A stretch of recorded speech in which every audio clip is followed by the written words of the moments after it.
Hi, patrons. Hey y'all, Dr. Sayus, Dr. what are you Sayus. doing? Oh, Dr. Zayas. We were talking about The Simpsons, but we're actually going to be talking about brains, the brains of lizards inside our Lizard brains. brains. Ha which is great because the the central argument in this is that we evolved from like a lizard type and our mammal brain just grew over our lizard brain. That's right. Yeah. So it's gonna be fun. It'll be a fun one. Like it doesn't even Word. fucking make sense. Yeah, it is kind of I feel like I get metaphorically what it might be trying to do, but like everyone takes it so literally. Uh-huh. Yeah. Yep. That therein lies the problem. Yes, with all of psychology. With every part of psychology.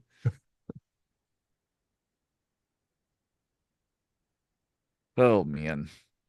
Oh, this is kind of a short one, huh? Yeah, it'll be a short one. There's gonna be some space for us to riff in it, but there was like literally like nothing. And I was like, I'm gonna go over like, a little bit of the neurology of it, but I don't want to like drive everybody nuts with like technical terms. I figure like we can kind of just get into it a little bit, but then riff a little bit and then be done with it. Like it's not there's not much to it. Sure, I believe it.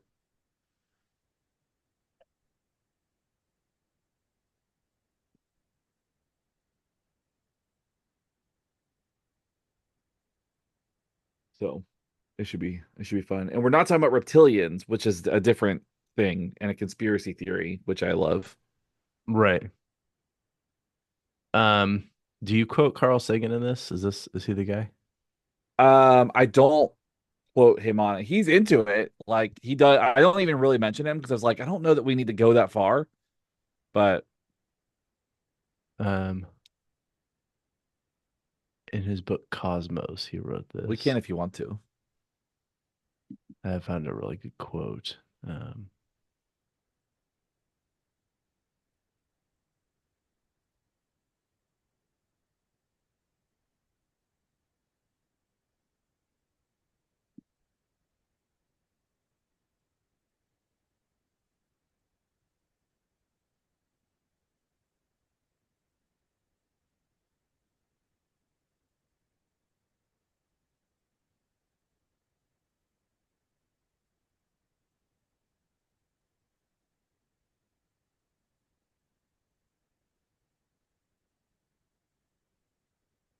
cool. All right, I'm feeling pretty good about this. When all right, yeah. I mean, I figure we'll have some space to riff a little bit and have fun with it. Yeah, I was just looking through this website on this, and it's like pushing this idea, like, oh, Carl Sagan really liked this idea, and then um, it's like this has been soundly and thoroughly debunked as nonsense. Yeah, yeah. Like without a doubt. Like on a molecular level, this has been debunked. Yes, yeah, yeah. That is exactly as far as they like. There's a 20. I was just saying there's a 2022 study published in Science. They compared the brains of lizards and mice to see if similar neurons in both species were concentrated in certain areas of the brains, and they found that the neurons were scattered all over. There was no clear reptilian portion of the mammalian brain. Uh-huh. Yeah, that's pretty much what it came down to is like they found that like not only that, but like the special there's like specialized neurons that only come from specific evolutionary lines and none of them exist in the mammalian brain. So like they that was essentially part of it. It's like they like went through the entire evolutionary line and was like, nope, this doesn't exist in the way that people think it does. Yeah. All right. Cool. Well, I am ready to go if you are. Hell yeah, let's do it. Okay. Turn on my summary, even though I literally never use it. Okay. Ready? Yeah, let me go ahead and get my stuff set up the right way again. Okay, I am ready when you are. Okay. Three, two, one, go. Welcome to Why We Do What We Do. I am your vestigial reptilian host, Abraham. And I'm your clearly mammalian host, Shane. Ooh. We are a psychology podcast. We talk about the things that humans do and why they do them and what they do that they do them for reasons. And so that's what we do. Yeah, that's what we do here today. We are going to talk about lizards, but not in like a fun way. In a debunking, myth busting sort of way. Yeah, our favorite kind of episode. So as I said, we do psychology things, and sometimes we like to unpack the ideas that permeate culture that seem to exist out there and that are pretty much demonstrably false through and through. And this will be one such discussion today. And if you're joining us for the first time, I'd like to say thank you so much for being here. We hope that you enjoy what you hear on this episode today. And if you do, then consider supporting us, which you can do by leaving us a rating and review, subscribing, liking, telling friends, joining us on Patreon, picking up some merch, and generally just being a really good person and saying it's because we told you to do that thing.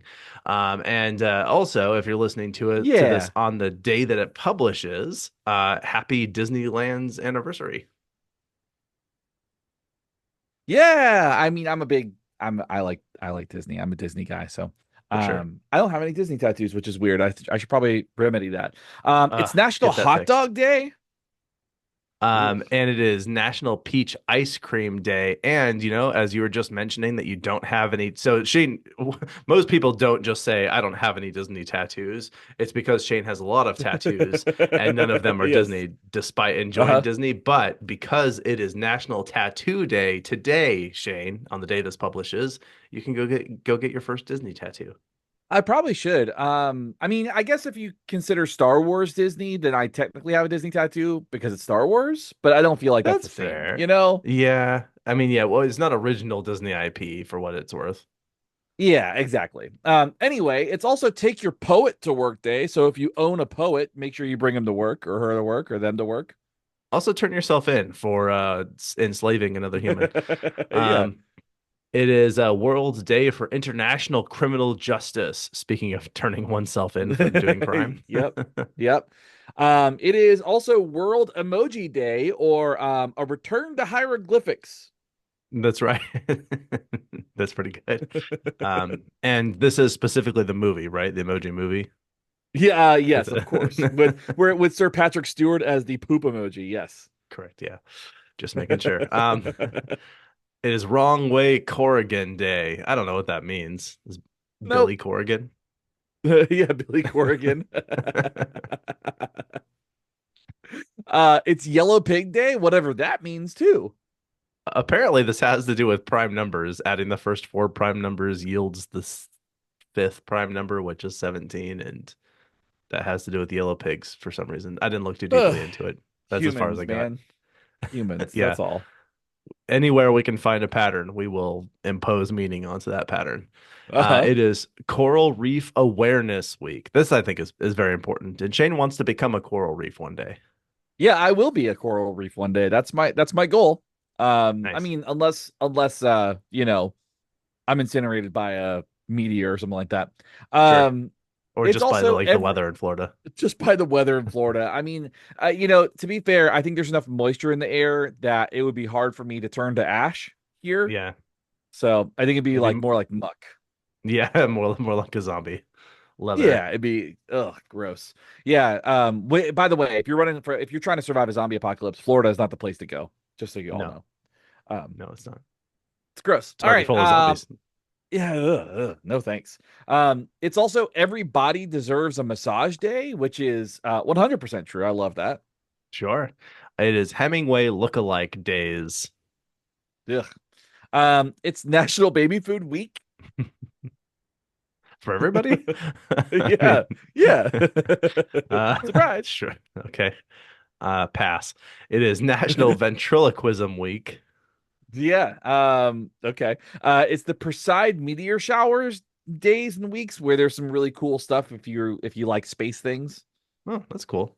It is Sport Cliche Week. So go be a cliche. You know you want to. Yeah, knock it out of the park. Um, it's National Hemp Month. Stoked about that. For sure. It is bank account bonus month. Also stoked about that. Yeah. It's also Cell Phone Courtesy Month. Big fan of that, especially when you go to the movies.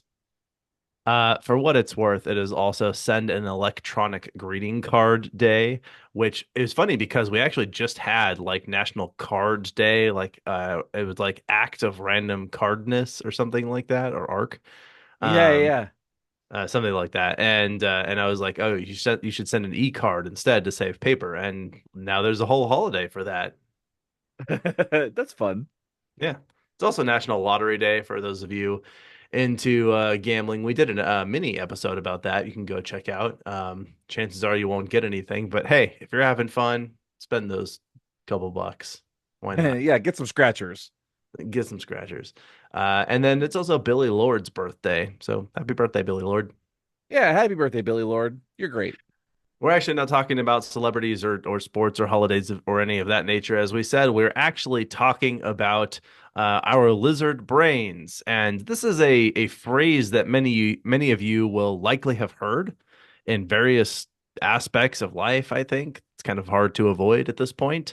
Yeah, the whole idea of us having a part of our brain that we retained from lizard ancestry. Yeah, I think metaphorically it's often used to describe when we decide to engage in some kind of impulsive or primal type of behavior. Like it's kind of Yeah, like it's when somebody does something animalistic and people go, "Yeah, it's because of their lizard brain. Their lizard brain kicked in and this is what happened." And right. I don't remember like recently where I heard it or why, but I was like, we got to talk about this because it's not, but like it's a thing that we had to like look into. So that's how we arrived here at doing the lizard brain episode. Yeah, I think you're exactly right, and very good point to state that up front that this it's invoked in these situations in which someone is describing um I think your impulsivity is a very good way of characterizing it, but also sort of like just a reactive reflexiveness that looks so or maybe feels looks and feels so unavoidably reflexive that it's almost part of our biology. It is part of our Right. genetics. It is part of our it is an unavoidable biological necessity that we would behave that way. Right. And it's so close to being there, but it's not because you're just kind of you'll see what we mean when we unpack it. So I think what we're trying to answer today, the question we're trying to answer is what is lizard brain? What makes it like what are the effects of lizard brain and what does that look like? And really ultimately, does lizard brain even exist in humans? We know lizard brains do exist because lizards exist, but does a lizard brain inside of a human actually exist? And that's a question that I think we have to unpack. Yeah. I think the implication here is like what is the evidence? What does the evidence Right, say? Right. right, So let's start with what is a lizard brain so we can define our terms. As we said, supposedly it's quote the part of the brain to which primitive, non-rational, or self-interested behavior is attributed, end quote. And I think I've heard this said by people where they'll say something like, this person uh I don't know, said this thing, and my lizard brain interpreted that to mean, a threat. So I reacted, I got angry, I lashed out. Might be a way that they talk about it is describing how their reaction is attributable to the most reptilian portion of their brain, implying in that instance that there is a reptilian portion of their brain. But what? right. But like what? What is going on here? Yeah. So a term that is going to come up, and I think that we're going to explore a little bit, is there's this idea that the lizard brain is part of what is described as the triune brain or the triune brain. And the idea of that is that there are parts of our brain, like the actual structures of our brain, that are, quote, independently conscious, end quote, and that they govern our emotions and our primal instincts. So this idea of triune brain means that we have kind of this portion of our brain or these structures in our brain that are separate and kind of operate independently than the rest of our brain, even though they're inside of our brain. Okay. We're Weird. gonna unpack that way more in a second.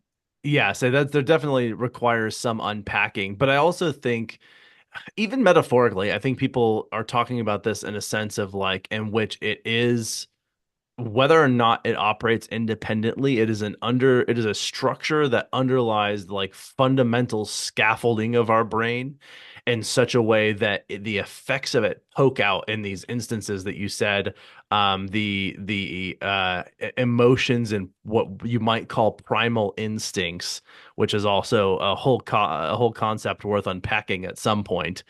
But Yeah, yeah. I think the history here is really important to understand. Like, okay, where did we ever get the idea that we have a lizard brain? You might even think that this was something that was proposed by Darwin because he talked obviously a lot about evolution and how life came to form complex forms such as humans, such as other animals and that sort of thing. And was one of the not one of the early people to even have that discussion about that and back it up also with like actual observational data. And so it would make sense to Right. potentially suggest that his hypothesis was that, okay, we all started out in this sort of base reptilian form and evolved out of that. So we retain some of the biological imprint in our brains from our ancestry belonging to those lizards. But it actually was not Darwin. As a matter of fact, this was a whole century later by a Hmm. physician and neuroscientist named Paul D. MacLean. And this is sometime in the 1960s, a time where the future included flying cars and the Beatles hadn't yet discovered LSD.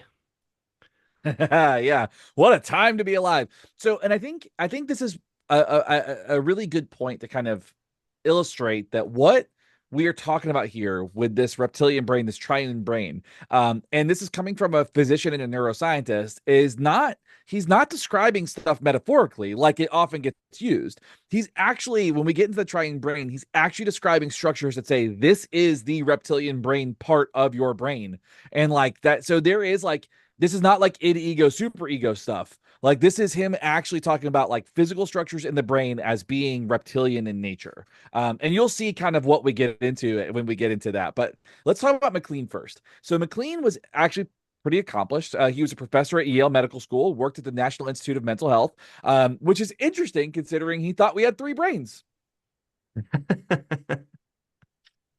Things have hopefully changed since then.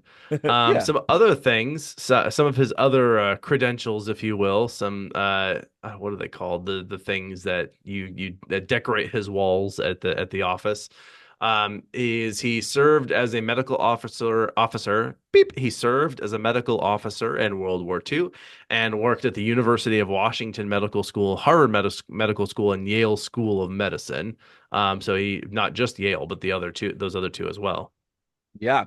He published a paper on what was described as the visceral brain, which actually introduced the term limbic system. So if you've heard the phrase limbic system, Paul MacLean is the reason that that term exists.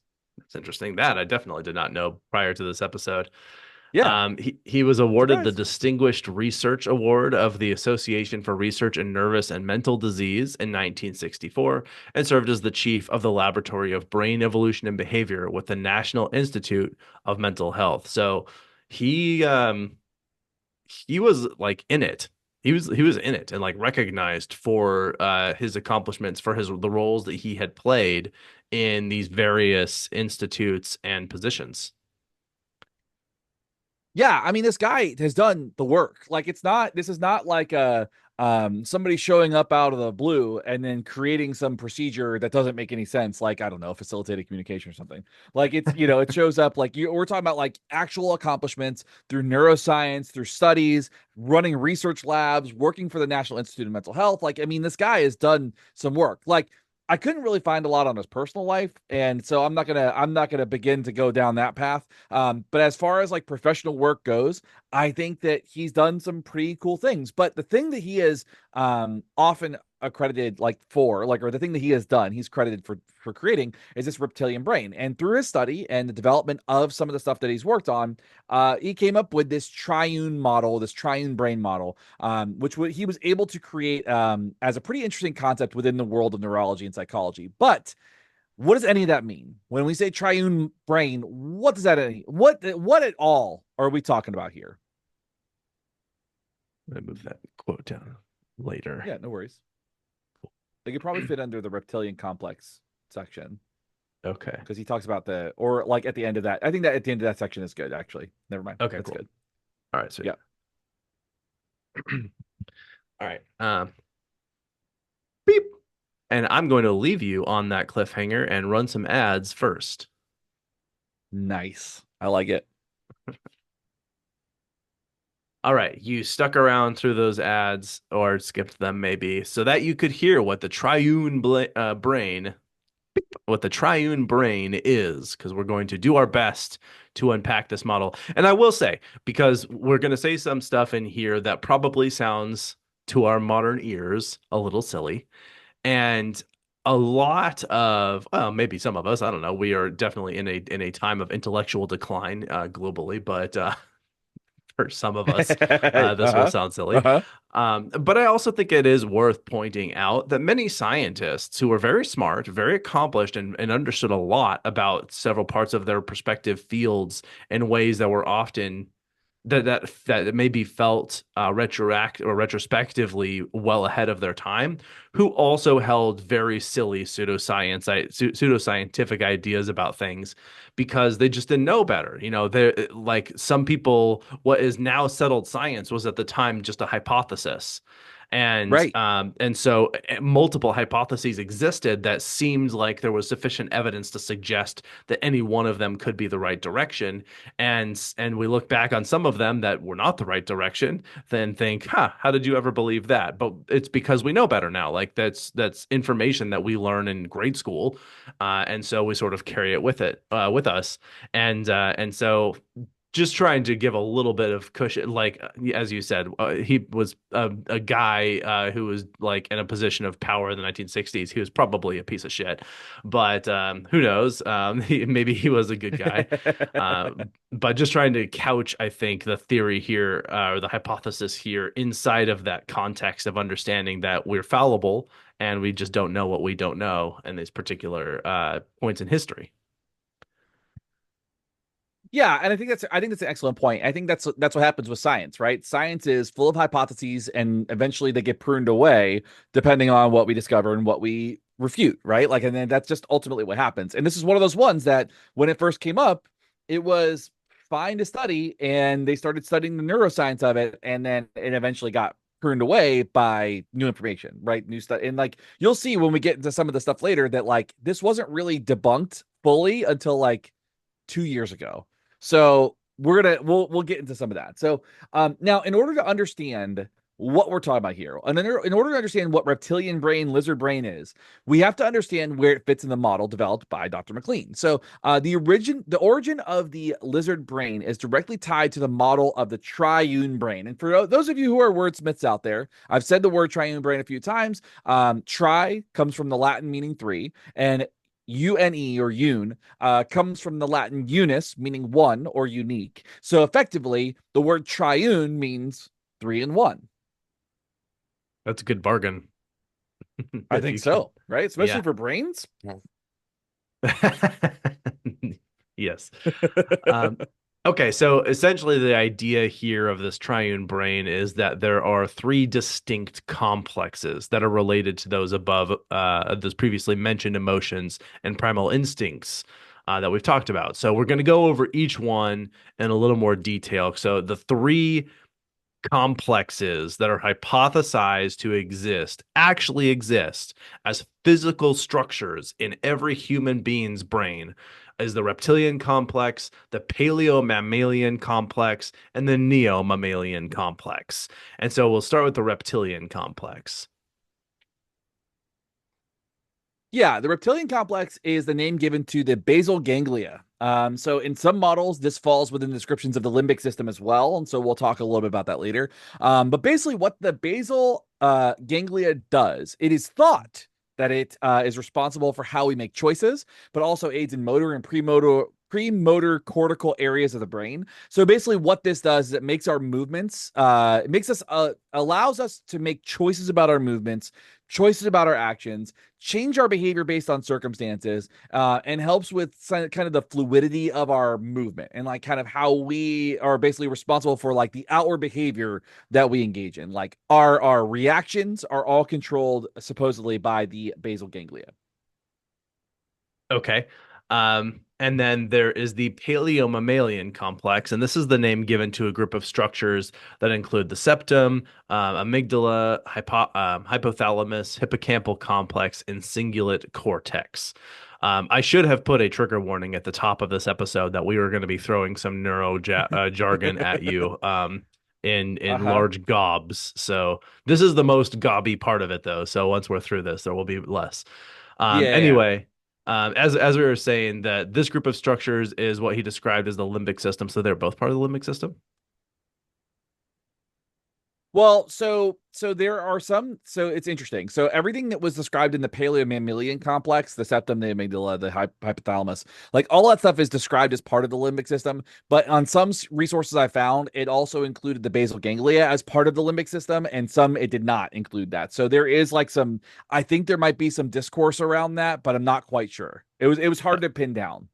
Okay, sure. Um, beep.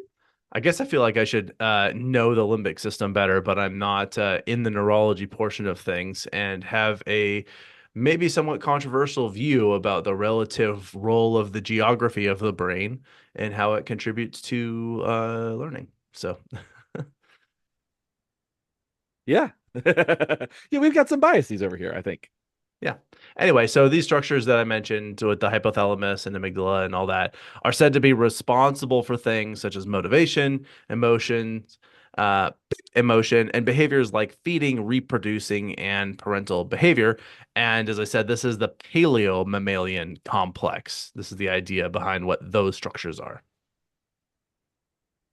Right. And then the neo-mammalian complex is the more complex kind of like set of structures that focuses on the cerebral neocortex, which is generally only found in higher mammals. So like more advanced, more complicated, or quote unquote more evolved mammals tend to have this neo-mammalian complex that allows for the capacity for language, abstraction, planning, perception, tool use, like stuff like that. So you'll see a little bit of that complex in those quote unquote like higher intelligence types of mammals, Okay. if you want to go So that route. basically they're sort of saying that we know that there are these structures in the brain, and they're correct. Those are all structures that we've identified in the brain. And then sort of drawing a line of demarcation to suggest that these certain structures belong to a sort of general categorical complex that's related to something with respect to our evolutionary history. So we have the reptilian complex Right. is a certain part of the brain, then the paleo mammalian complex is another part, and then basically like it's evolving up, right? Basically, I think is the way that they sort of see this is you have your little germinated part with the basal ganglia. And then that was one of the earliest evolved things. Then we evolved on top of that, this paleo mammalian thing, and now we're getting close to humans. And then we evolve on top of that, the neo mammalian complex. Now we're at humans.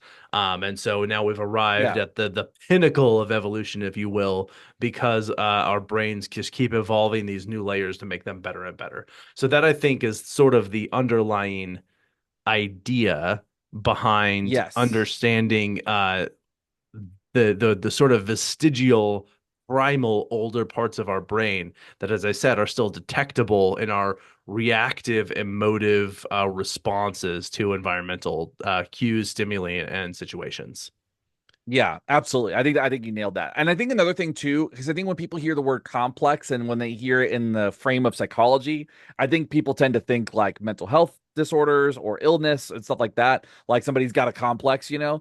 Sure. But I think because we're talking about neuroscience and we're talking about like structure and how to's and stuff like that, what you're gonna find is that what they're referencing here is more like kind of like a space, like you know, like when you go to a complex, like a complex being like a structure, a series of structures together, and that's kind of how they're referring to the complexes here, like they're like structures and like locations in the brain made up of that. So that's what they, I think, are referring to with complexes here, and not like mental illness. If that helps kind of maybe give you more like idea on like language and how they're describing certain things here too. I think it makes sense to understand why that word was sort of chosen, and maybe there was some amount of if you just change the stressed syllable from the first to the second, it becomes complex, and and then maybe Uh-huh. that's what they were up to. Yeah. Just kidding. They weren't. That's just me trying to be Yeah. punny and not doing a very good job No. of it. All right. So those three complexes, the complex, uh, Uh-huh. complexes. These are the players, okay, that we're sort of talking that we're dealing with here to understand this. So how does this work? According to the three in one brain, these structures all do operate independently of one another. We have three sort of zones of operation that are all going on. Yeah. We're all split personalities for real, but Uh-huh. I mean, it's kind of interesting how much this aligns with Freud's theory of like our psychiatry, if you will, our psychology.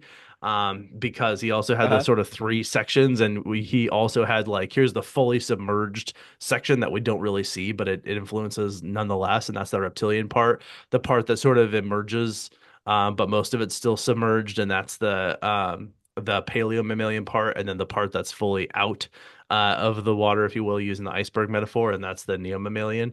I sort of Uh-huh. see a lot that resonates with that. Yeah. Anyway, what we were talking about was Yeah. these structures, while independent, may interact with one another, but for the most part, their functions are entirely separate. Right. And so, for instance, the reptilian complex is going to focus on those instinctual or impulsive behaviors, whereas the neo mammalian complex is going to rein that in a little bit, like kind of like a restrictor plate for our behavior, for impulsive behavior. Like we are more aware of that. And so, basically, what is described inside of this is that even though these are separate entities, effectively, they're separate locations in the brain.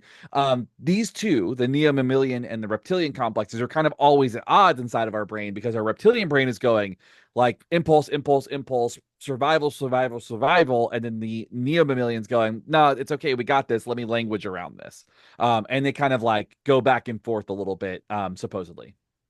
This is astonishingly like the more we talk about this, the more Freudian it becomes. Like this is like rather than Uh-huh. neo-Freudian, I'm going to call it neuro-Freudian because like that is Uh-huh. that is where this is at Yeah. right now. 100%. That's a really great way to put it. It is very neuro Freudian for sure. Now, and it's interesting because this was not a. I mean, it has survived the test of time so far, at least. It is still around in many people's ideas. This hasn't been updated in textbooks, as far as we know. People still talk about it in movies and TV shows and podcasts, and like they invoke the idea of the lizard brain.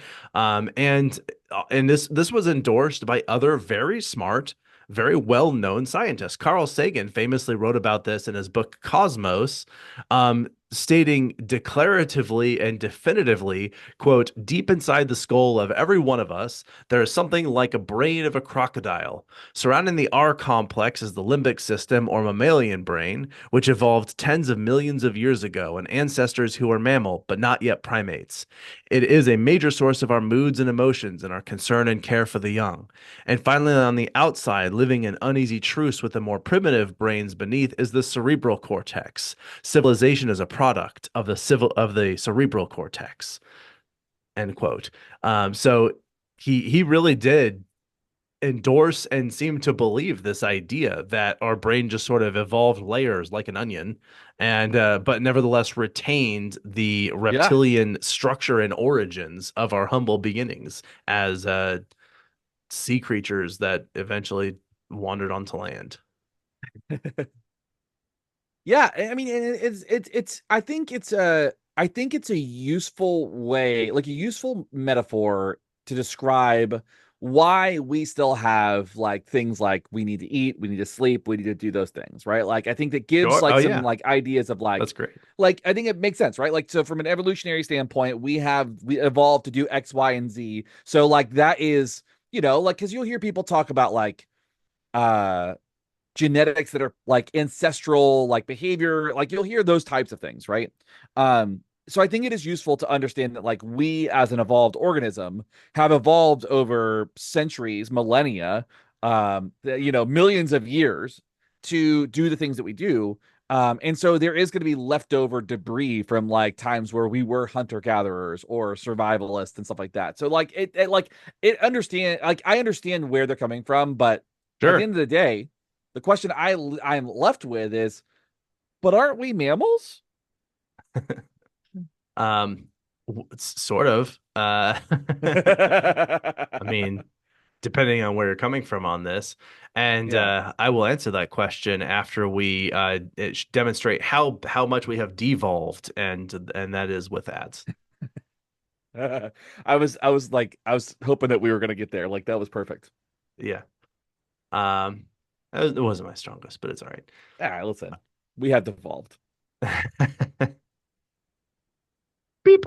Okay, so Shane, before the ads played, asked if we're mammals. And if it isn't lost on you, or if it is, we are mammals. We have been mammals for some time. Some time, I say, longer Yeah. than this year, in fact. Oh It yeah, at begs least. at least, yeah. And so this begs the question, if we are mammals, how could we have reptile brains? Are older lizard brains being suppressed by our newer mammalian brains? Do they work together? Are they necessarily co-running the show? Like, what's going on here? Yeah, and I mean, at the end of the day, we don't have lizard brains, right? Like, and I think that you know, from the perspective of understanding general like animal classifications and all of that from an evolutionary standpoint, we do not have lizard brains literally. Metaphorically, what we're getting at is a little bit different, right? So mammalian brains and reptilian brains have, and actually like from a literal standpoint, mammalian brains and reptilian brains have both evolved to have unique neuron types. So, like actual lizard brains and actual mammal brains have different neurotypes or neuron types. And the idea is that the mammal's brain is like, you know, from the reptilian brain standpoint, the idea that a mammal's brain is hiding or superimposed onto an ancient lizard brain doesn't really make any evolutionary sense at all. Like, it doesn't, it like what this is basically saying is like your lizard brain is there and we just put a fresh coat of paint on it. And then after that, we put a new coat of paint on it. So like the old paint is still there, and you can only see it every now and again if like the new paint is chipped up or whatever. But that's not really how that works as far as organisms go. No, it's not. You're right. It doesn't make a lot of evolutionary or conceptual sense when we really start to try and unpack how this would work. And it doesn't make any biological sense. And then, of course, we have like, what is the actual modern neurology telling us, right? But before we get to that, again, understanding that as mammals, we have some unique features of our brains that play a role in our behavior, that influence our behavior in different ways. First, higher order mammals tend to have more complex emotions than reptiles, as far as we know. We certainly can understand things in a very different way based on our language, which means that we can have certain things like jealousy, like honor, be something that drives our choices to do things, like anxiety, like Uh-huh. I just think, I mean, there's probably several that we could unpack. We don't need to necessarily enumerate them all here. But this allows us to create a very complex or complex tapestry of behavior, because we have such different structures with such variety that is just much larger than what you would expect in a non-languaging, non-human animal such as a lizard, and one in particular that has a proportionally quite small brain. Right. And so we, as mammals, I specifically say we being the mammal group, we tend to have better memories than reptiles and actually are more capable of recognizing facial expressions too. That's something that they've been able to kind of demonstrate, at least as far as we know. Because I think part of that is like a lot of mammals can have like certain emotive expressions that we maybe can't superimpose onto crocodiles. Crocodiles can't smile the same way that a gorilla can. So, and so it's one of those things where, as far as we understand, and as far as like the neural work goes, humans and mammals in general have better memories and they're more capable of recognizing facial expressions. Right. And mammals also have more complex language capacities and social relationships than other types of animals for the most part. And this seems to be largely due to how our brains developed in a way that social interactions were both meaningful and necessary for our continued survival, that we depend on a network of socialization to survive and thrive as a species. Now, I mean, there are other animals that do this. Ants and bees also have complex social networks that they use to survive. But this is something that is also um, one of the defining features of mammalian brains, and is not a defining feature of lizard brains. Right, exactly. And I think that's really important with like the how to and the what it is and all that. But I think it's let's unpack a little bit about the current research about this. Let's talk about the actual science of this beyond just kind of conjecture and whatnot. So, first, I think one of those important things that kind of came out to debunk or demystify any of this stuff came from the Max Planck Institute for Brain Research out of Berlin, Germany. And it was determined that both mammals and reptiles do have similar but different neuron types. So, similar but different. And they have clade specific neuron types. And clade specific neuron types specifically means, and just to kind of give you an idea of what clade is, clade means an unbroken line of evolutionary descent. So, what that means is we as organisms do not have like a divergence in our evolutionary descent as we have gone on. Like we don't have a lot Right. of branches that go away, where it's kind of like a single line. It's a sacred timeline of evolutionary type of practices, right? Simply put, the neuron types that exist in our species exist specific to our species and specific to evolution along the way. Like we can see this as we have evolved. Species that are along our evolutionary line have the same neuron types that are also not reptilian. Right. And yeah, exactly. That although humans and reptiles did evolve at some point way, way, way, way back from a common ancestor, they diverged before they were distinct as the mammalian and reptilian species that they were. And so we wouldn't have had a chance to retain something from Right, reptiles because we never were reptiles.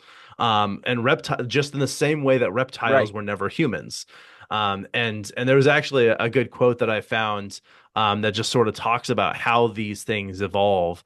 This is in a 2020 review article. The scientist wrote, quote, complex nervous systems and sophisticated cognitive abilities evolved independently many times, end quote.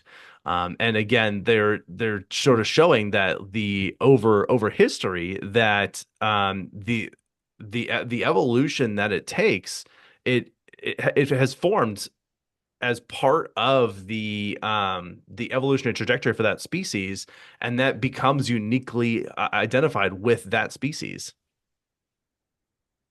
Right. Right, exactly. So now here's the thing I think is really fascinating as part of this, though, is that originally when we started talking about this and when this kind of came up, McLean and all those folks, they actually found that during their studies of reptilian brains and human brains, they did find similar structures in the brains, in both lizard and human brains, mammal brains, I should say. They did find things like the basal ganglia in both brains, but their sizes were different and they were based on the size of the brain, proportion to the brain. And you found that kind of the structures that existed were formed differently, they were shaped differently, but they did exist in multiple types of brains.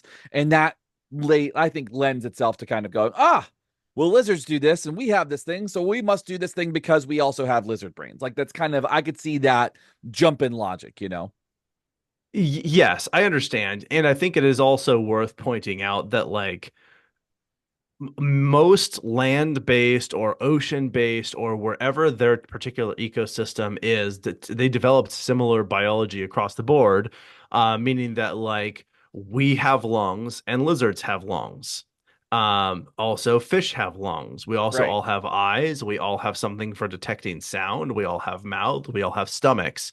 We all digest and process energy by consuming it with a mouth and turn that energy that the thing that we consumed into energy for our body, and then eliminating the waste left over from whatever we're not able to turn into energy. And so, like, there's a lot biologically that we have in common. And it's not evidence to me that we Right. have vestigial leftover lizard parts that, again, we weren't ever lizards, but it's not, it makes sense to me to say that we don't Sure. have those, like our lungs. The fact that we have lungs and lizards have lungs is not evidence of the fact that there's a vestigial lizard thing, that is an adaptive Right. structure for creatures on this planet, that they are able to consume oxygen necessary for their brain functions to happen. So that also means, in my mind, that it makes a lot of sense that we'd also have somewhat similar brains, because we have somewhat similar bodies, and the brains need to do somewhat similar things to have those bodies work the way that they do. If we had radically different organs and radically different structures that like you could not find that same thing in other species, it would also make sense to me that the brain would similarly be set up differently to connect those different systems together in a different way. And like we've never seen Right. anything like that because we evolved from common ancestors on this planet, except that we kind of have. If we look at something like a plant is a living organism. It does not have a brain. It also does not have lungs or stomach Nope. or anything like that, but it does consume, it does breathe, in a manner of speaking, and it does consume energy and turn that energy into growth and production. And then it also excretes waste. So like a plant is a thing that has Right. evolved separately on this planet that does, and so it has different biological structures to it. So anyway, that's just thoughts that I have in terms of like, if we're trying to just depend on the structure of a thing as being evidence, just think that's not good evidence for this particular phenomenon. Yeah, it's not complete. I mean, and that's I think the thing. It's like it's just not a complete analysis of that, and it's not. I don't think that you can over. There's not a 1-to-1 match on this. So, um, and just kind of like talking about brains in general, right? When it comes to basic neurology, the mammal brain is made up of large regions and has unique structures that independently are likely, and I say likely, responsible for certain features of the human experience and how we process information and how we take in, like how we do all these things, how we think, how we do everything, right? However, what we know as of this recording, and I say that as this recording because neurology is complex and we have discovered so many new things about the brain in the last 100 years that, if you're hearing this 5 years from now, we may discover some brand new thing. But as of this recording, we understand the brain is that each region doesn't operate alone. Rather, what happens is the brain is an interconnected web of neural networks that allocate and reallocate functions in many cases, depending on damage, depending on need, depending on all kinds of things. So the brain is this weird white and gray lump of electricity and cells inside of your skull that does all these really random things, and we barely understand any of it. Yeah. Yeah, it coordinates the systems in our body. We know that it does that. How it does that, we think we have some We don't ideas, know. but yeah, I think we're still nailing it down because, as you said, it's very complex or very complex depending on where you're coming from. And there's a lot. I think we were sort of always looking for, if there were specific regions that we could associate with specific effects, then attributing those effects to those regions specifically in a cause effect type relationship, right? And that has been a relatively fruitful line of research. It's been relatively informative, and is also shown to be only kind of correct, because all the parts of our brain need to interact Right. for it to do its thing.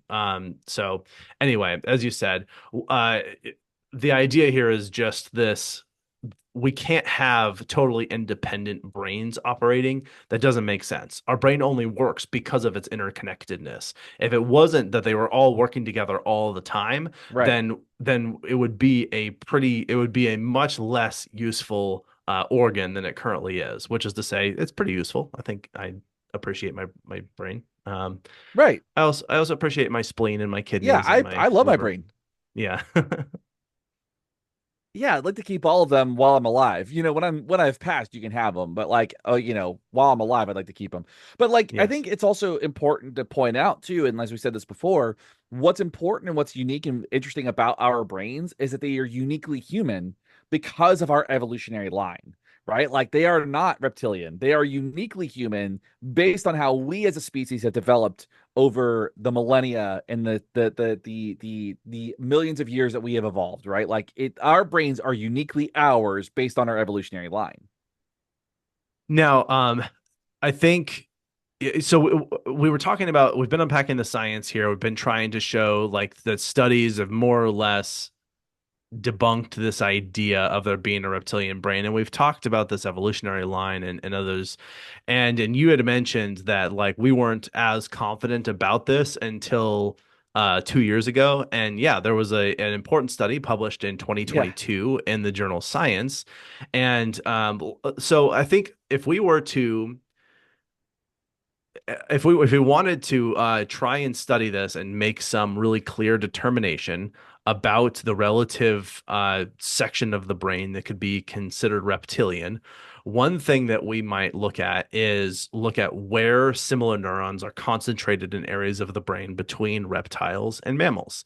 And so in this 2022 study, they compared the brains of lizards and mice to see did they have relatively similar concentrations of similar neurons in their brain.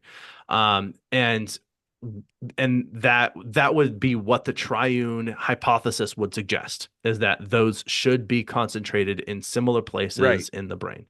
And instead what they found is that they were scattered all over. There was really no, they actually say directly, there was no clear reptilian portion of the mammalian brain. Again, the idea there doesn't even really make a lot of sense, but they were also trying to prove it. So again, the hypothesis that would be Right. the case was further disproved by more empirical, objective evidence. We just don't have reptile brains. We just don't. Like the evidence is very clear. You can We look just at it don't. That's the evolutionarily. conclusion. Yeah, exactly. Evolutionarily, it wouldn't make sense, and there's no evidence to show that that would have been the case. Neurologically, it doesn't seem to be the case, and behaviorally, it doesn't seem to matter, but it also doesn't seem to be the case. So, I think Right. there's no way to build a foundation of support for this idea at all. Right. And so then you have to ask the question of like, why do we keep talking about it? Like, why do certain concepts inside of psychology continue to persist well after they've been debunked, right? And we've kind of had the conversation about like, a lie or like an idea can carry on when like scientists try to disseminate this, and we'll talk about that in a second. But really, I think the first thing is the reptilian brain continues on because it's very easy to blame my impulsive behavior on that. Oh, I didn't have the impulse control, so I bought every record. Like that's got to be my reptilian brain getting emotional and getting impulsive and doing those things, right? So like I think for some people it's very easy to have like a quote unquote cause for certain types of behaviors, and it's very easy to go back to being like, "Oh, that's my lizard brain getting in the way." Like that's why I do things that I can't explain. Second, and in my mind, very importantly, this idea of lizard brain has got just the best PR. I mean, this is a snazzy, Yeah. easy name. I mean, what could be easier to understand? You don't even really need to know the actual idea suggested here to get the metaphor of what someone might say when they say my Right. lizard brain. And like complex webs of neural networks or and evolutionary lines, or that my brain was a lizard brain one time, but I got better. But I got better. Um, The Monty Python thing. Go better. Yeah. That's exactly what that was. Yeah. I mean, and that's it. Like it's easy to glom onto, right? Like it's you go, oh, lizard brain. I understand the idea. Simple brain. Like so when I do simple, unexplainable things, it's my simple brain getting in the way, right? Yes. Exactly. Yeah. That like there's this as I keep saying, this vestigial tiny part of me that still has the wheel sometimes. Yeah, but for some reason, lizard brain has not been used as like a defensible thing in court yet. So we'll maybe one day we'll get there. I don't think it will though, especially with this new studies. Like so these new studies that kind of debunk it. Yeah. Um, but I think the big thing, and I think the most important thing that we keep coming back to, and it's actually like a core value of the show, is that generally science communication is bad. So we want to do a better job of communicating science in a really meaningful and positive way because people just don't understand science stuff. And especially when there's like easy names and easy concepts that come up that like make sense even logically on some level, like but when the minute you put any thought into it, does it falls apart, right? But the idea that like there's a part of my brain that is simple and primitive that explains my impulsive behavior. Like that feels good for people when we try to explain the science around it. We don't communicate that well. I mean, all you got to do is read Paul Offit's Bad Advice to know exactly how bad science communication is. Yeah. It's because he does a great example of explaining why it's so difficult as a science to explain concepts like neural networks and how your brain, we use 100% of our brains, we just don't use it all at the same time every single time. And so like Yeah. having those That's a conversations seizure. with people, that's bad. That's really shouldn't use all of it at the same time. But the point is like when you have something like lizard brain, that's an easy concept for people to understand. It's got a cool name, and the other concepts related to this are really complex to explain. Like we are always going to fail as scientists unless we do a better job of disseminating and finding better ways to get information out in a meaningful way. Yeah, and I think inherently there's sort of an issue here where simple, poorly thought out ideas can have simple, poorly thought out slogans. And simple slogans are Uh easy to huh. remember. They're catchy, they're fun. They often make us chuckle, and that stands out in our memory because it's entertaining. So but complex ideas or complex ideas, these often like it's hard to sum up the nuance of those ideas with like a quick heuristic. Sometimes they do a really good idea. So like the reason that they call people maybe haven't heard this. So again, science communication not as good of a job as I'm giving it credit for right now, but like they've tried to describe that there's the speed of light is like a speed limit for our universe. Like you can't go faster than that. And the reason it has to do with the Doppler Right. effect. But like it's basically has to do with if a source of light is moving through space, does that mean that the light that it emits, like let's say a star is flying through space, is the light that it's emitting in front of it then going faster than light from a source that was, let's say, static, right? You'd presume Right. that they would be the light would be moving at a different speed, but it seems to be the case where it doesn't change speed even as the source moves, and that we would know that from the Doppler shift, meaning which way the waves are compressed or stretched. Um, and just calling it a speed limit, that's pretty easy. I think you can understand like just saying there's a speed People limit get on the it. light. Yeah, like I think people get that. Why it seems to happen or what that actually means, unclear. But they can understand that it's a speed limit. And this is not at all to belittle the general intelligence of people, although we could probably try and make that case too if we wanted to. But I prefer to err on the side of optimism and also like everybody is got their own stuff going on all the time, and so I think it's generally a considering that the idea that people are stupid is a lack of critical thinking. People are not generally Right. stupid. And so anyway, point being that like they will not have read or talked about that specific concept for a while. So anyway, I was where I was going with all of Right. this huge tirade ramble of mine was that maybe we could on the show right now try to rebrand the human brain as instead of the lizard brain with something catchy. And I don't have anything off the top of my mind, but I was sort of toying around with the idea of just calling it uniquely human, or like the Simply Orange drink, beverages. We'll just call it Simply Human. Yeah. Um, Yeah, Simply Human. I love that. I love that so much. yeah, so we do not have lizard brains. We are simply human.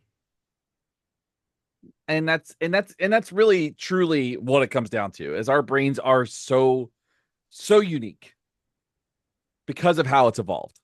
Yeah, yeah. I mean, it's an impressive. We have impressive brains. But all creatures evolved the way that they evolved, and our trait that just happens to take a lot of dominance was how our brains evolved. And with it, it co-evolved with other things about our biology, but that's just a thing. So anyway, do you have Yeah. anything else to talk We about got with respect to brains, we got thumbs, we are the coolest.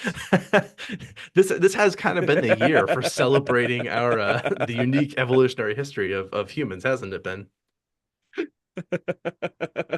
It's been so fun. I love it so much. All right, great. Do you have anything else on lizard brains? Because I kind of we blew past an ad break. No, I got nothing else. I mean, it just comes down to the fact, like, my only take home point is that we don't have lizard brains. We have mammal brains, and our brains are very complex, but we have debunked lizard brains pretty thoroughly at this point in time. Yes, the as we said, evolutionarily, neurologically, Jesus Christ, biologic. Let's try that. Let's try to start that over. Evolutionarily, neurologically, biologically, behaviorally, it doesn't make sense. We don't have lizard brains. We are simply human brains. Simply human. Yep, fresh squeezed. All right. Let's play some ads for Simply Juice. Man, I wish we had that Simply Juice money. I know. Why don't we got the Simply Juice money? The Simply Human Juice money. Ew, gross. That sounded very vampiric of me. Ew, Um, that's blood money. yeah. Yeah. That's we don't want that. We don't want that money. We just the trademark. No, we Nope. don't even want that. Nope. Never mind. Let's take some sponsors from Simply Juice and ignore the fact that I said Simply. Never mind. Let's make some recommend. Actually, hold on.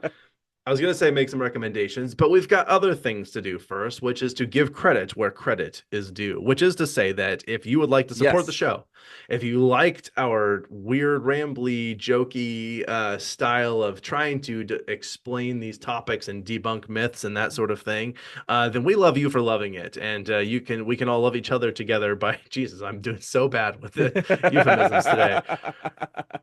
We can all be friends if you come over to Patreon. Oh no. And when you do that, you get access to all kinds of you get ad-free content, early episodes, all kinds of good stuff. And plus it helps support the show. We have a Discord, you can talk to other people about it, that sort of thing. And we appreciate all of you. And also, if you do that, I will read your name. So thank you to the following people who have helped continue to make this show possible, which is Mike M, Megan, Mike T, Justin, Kim, Joshua, Brad, Stephanie, Olivia, Brian, Ashley, Kiara, and Michelle. Thank you all very much. Yeah, y'all are the best. The best forever. Of course, thank you to everyone who is listening to us today. We like having an audience for our show. It's kind of important to having a show, but I need my team of people to help make this show happen. I can say things in the right order sometimes. Writing and fact checking from Shane and Sometimes. myself. Thank you, Shane, for your putting these notes today. Yeah, no, this is a blast. I hope you liked it. Yeah, this sounds good because someone who is very good at making things sound good is Justin. He does all of our audio engineering and producing. And then our social media coordinator is Emma Wilson. All right, Shane, is there anything else that I forgot or that you would like to add before we recommend things? I have got nothing else. Okay, let's recommend some things. Let's do it. For those of you joining us for the All right, first let me pull time, this over so I can see. at the end of every discussion, we like to just have a total non sequitur, quick recommend of some things. Just, things. It could be anything. Sometimes it's go do this thing, or it's go buy this thing, or go watch this thing, or go listen to this thing. Whatever. You can do it or not. It's up to you. We're just going to recommend it because we thought it was cool. So let's recommend some things. Shane, I'll let you go first. Yeah. So this weekend I watched a movie called Dope. And so the tagline for this movie is "It's hard out here for a geek."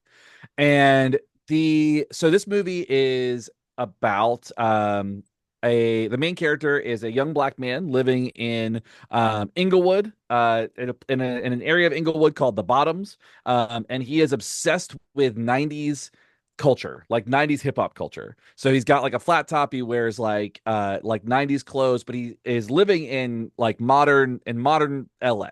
And he's kind of bullied because he's kind of a nerd, and he gets himself into some trouble. Like he plays in a punk band. He's like talking about kind of getting out of this area to go to Harvard, and gets caught up in some drug stuff and stuff like that. Very like it's got like a little bit of a storytelling vibe, like kind of like Boys in the Hood growing up and stuff like that, like those types of Friday a little bit. It's got some humor in it. It's really great, and the cast is fantastic. So the main character Malcolm is Shamik Moore. If you're not familiar with Shamik Moore, he does the voice of Miles Morales in the Oh, animated okay. Spider-Man movies. You've got Tony Revolori, who is Flash Thompson in the live action Spider-Man MCU movies. You've Ooh. got Aesop Rocky is in it. You've got Lawrence Fishburne is the narrator. You've got just a lot of really great people in this movie. Zoe Kravitz is in it. It's done well. It's really fun. It's shot beautifully and has a really great twist in it that doesn't exist in like some of the 90s movies that kind of centered around the same types of topics. So Okay. I loved it. I thought it was a blast, and it was something that I strongly recommend. I mean, I know I'm late to the game. I'm 10 years late to the game, but it is a great movie. All right. Sounds dope. Yeah, you did it. You did the thing. And the director too directed a couple episodes of The Mandalorian as well. So so there's some cool little like tie-ins to like nerd culture in there as well. So kind of Yeah, nice. that's like a ton of crossovers going on. So Yeah, there's a lot cool. happening there for sure. All right. So Dope is the movie. It's a movie, Yes. right? Yes, it's a movie. Yep. Cool. Um, all right. I am recommending something with some caveats. So I'm recommending something called Daich Coatings. Daich is spelled Daich. I had lamented on the show before that we were redoing our countertops. We did it DIY style. And here's the thing about this.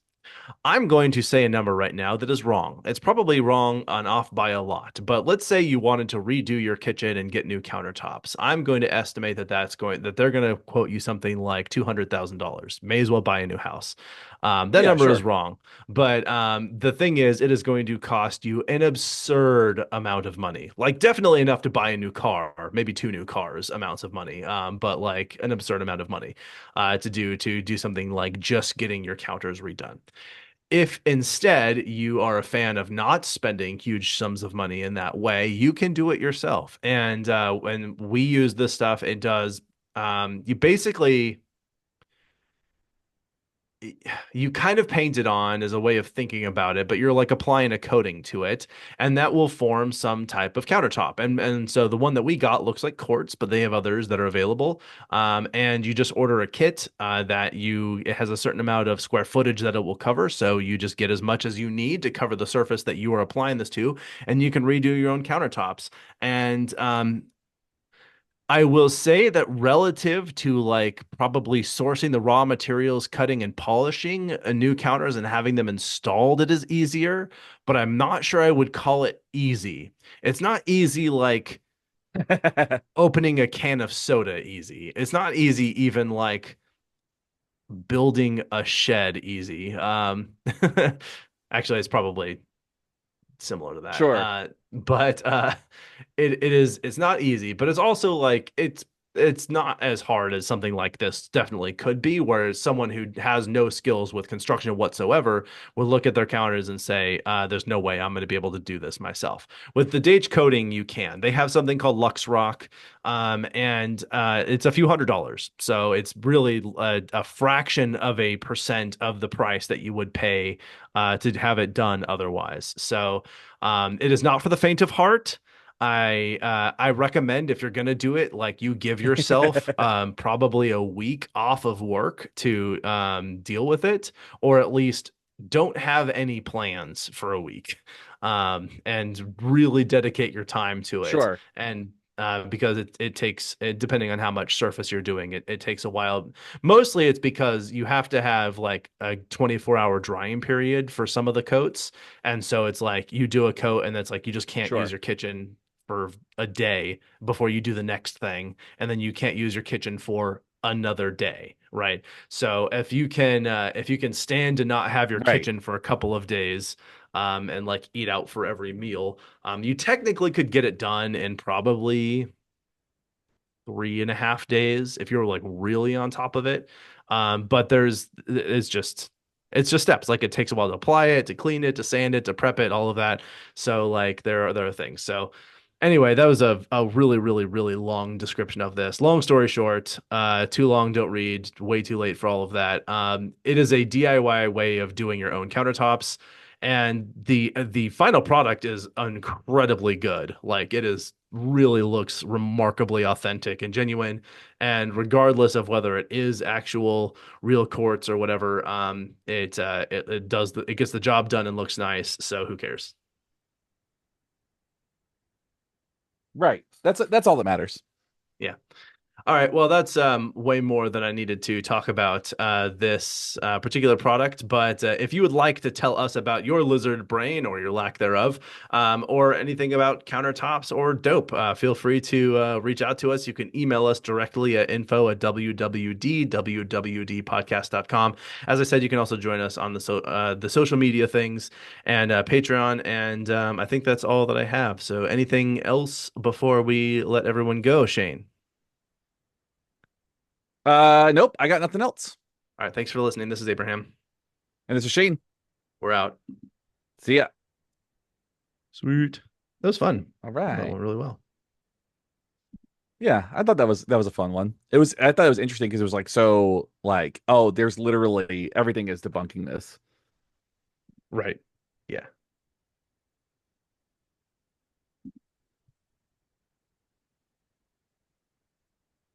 All right. Which mini did you want to do first? Let's do the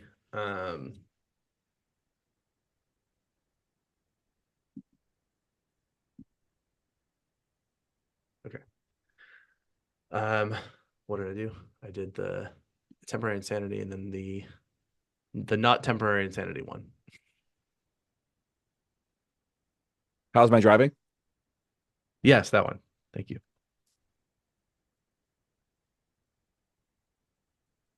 All right. That'll be mini episode 21, right? You would know better than I would. So I hope so. Let's actually I'm gonna say yes. okay. I'm gonna put the number in here so I can start getting into the habit of doing that. And then let me open up that folder. And then the next one, temporary insanity, will be 22.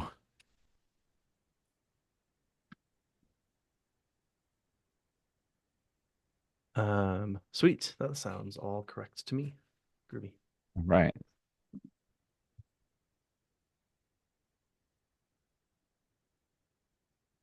All right, cool. Well, I am ready to record. Do we want to start a new recording for our patrons for the minis? Yes. All right. Bye, patrons. Bye, patrons.